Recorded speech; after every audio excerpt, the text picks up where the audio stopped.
ভেবে দেখেছেন কি যেখানে অনন্তকাল বসবাস।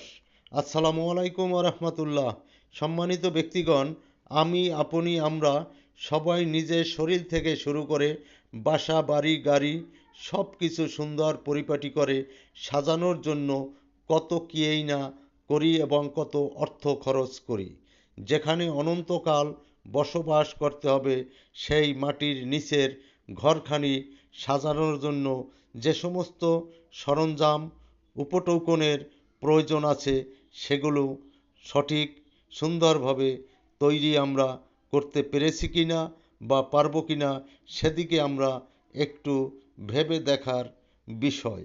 প্রিয় বন্ধুরা, সৎ সুন্দর সরলভাবে জীবনযাপন করুন, অন্যকে না ঠকিয়ে নিজে সুন্দর পথে চলার চেষ্টা করুন। সবাই ভালো থাকুন, সুস্থ থাকুন, সুন্দর থাকুন। সবাইকে ধন্যবাদ।